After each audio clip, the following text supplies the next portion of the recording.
Hi hello నమస్తే. చూసారా చింత చిగురండి ఈ సీజన్లో చాలా ఎక్కువ దొరుకుతుంది కదా. మన సైడ్ అయితే చూసి చూడనట్టయితే వెళ్ళిపోతాం, కానీ ఇక్కడైతే మాత్రం రాజస్థాన్లో దొరికిందంటే చాలా గ్రేట్ అనే చెప్పొచ్చు అనమాట.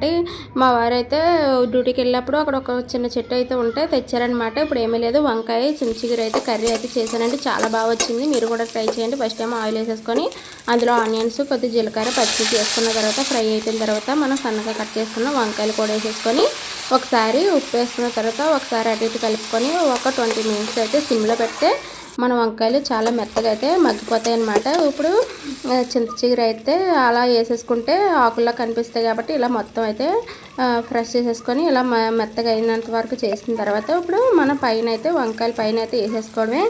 ఇలా వేసేసుకున్న తర్వాత ఇప్పుడు ఒకసారి అటు ఇటు కలిపేసుకొని కొద్దిగా అయితే కారం అయితే వేసేసుకొని ఇంకో 10 మినిట్స్ అయితే సిమ్లోనే ఉంచితే మాత్రం మన వంకాయ చింత చిగురు అయితే కర్రీ అయితే ప్రిపేర్ అయిపోయినట్టండి. చాలా పులుపులుగా చాలా బాగా అనిపించింది నాకైతే మాత్రం. మీరు కూడా ట్రై చేయండి. ఓకేనండి, బాయ్ బాయ్.